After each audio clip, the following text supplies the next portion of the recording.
Hi, everyone. Thanks again for joining us for another episode of the Daily Bizling. Jane Cebrynski is back, and today we're talking about winning well-being with words. So, Jane, thanks for being here.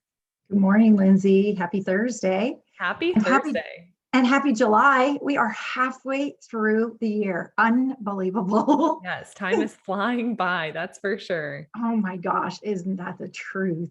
So give me a 10 moment in this July.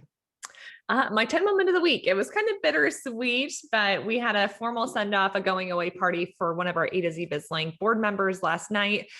Super well wishes as she starts this new adventure down in Florida. So, really excited for her. We're sad to see her go. But the one great thing that we learned throughout COVID-19 is our ability to further connect with individuals in a virtual platform. So, I think that will work on our side and allow us the opportunity to stay connected with her. Beautiful. I love that.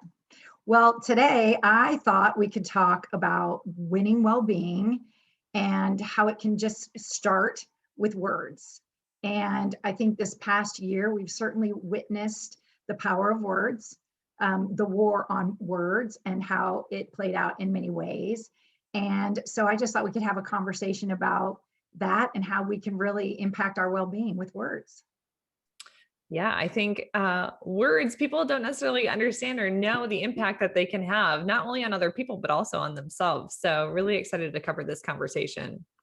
Yeah, I've never been a big believer in that saying, sticks and stones can break my bones, but names will never hurt me. I just kind of think that's a little bit of rubbish.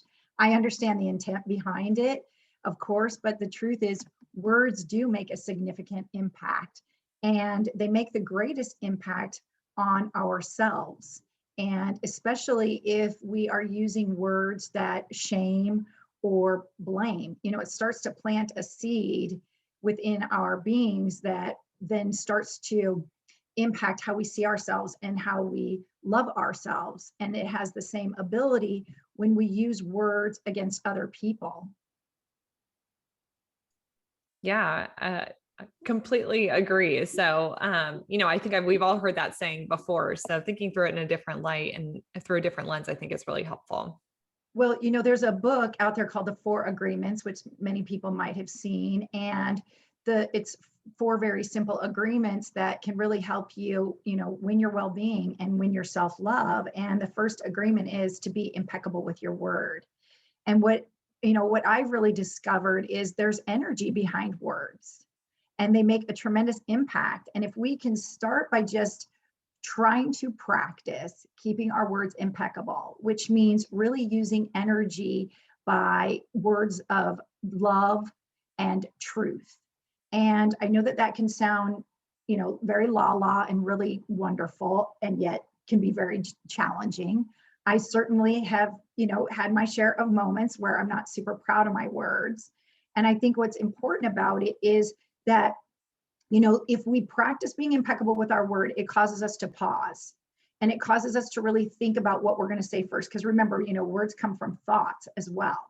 And if we can start by honoring ourselves, by thinking about the words we use on ourselves and the impact that they have, I'm fat, I'm stupid, I'm never going to, get anywhere. I mean, those are very, very powerful and can have a tremendous impact. And then if we use them against other people through shame or blame or gossip or anything like that, we're really hurting ourselves again. So, with all of this in mind, Jane, what would be your challenge of the week? Well, I think first and foremost, start to pay attention to your words. Every bit of change begins with some self-awareness. So first acknowledge and be aware of the words that you choose and the words that you say to not only yourself, start with you, but then words you say to other, and recognize that they do have a tremendous impact. And are they making an impact out of love and truth? Because oftentimes, after self-reflection, you think about words you've used and it's like, I wasn't super proud of that. It didn't really accomplish anything. And it's really a reflection of how we feel about ourselves. So great way to start practicing that self-love and to really win well-being. Because when we use our words impeccably, we're generally happier, we're more optimistic, we bring a positive energy into the world, and that's all really, really good for our well-being. So Jane, as we like to wrap up today's conversation, is there anything else that you'd like to leave our audience with?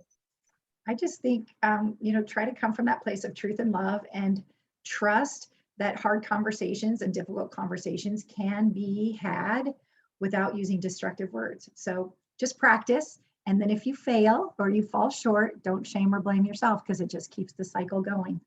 Jane, thanks so much for being here today. Thanks so much, Lindsay. Have a great day.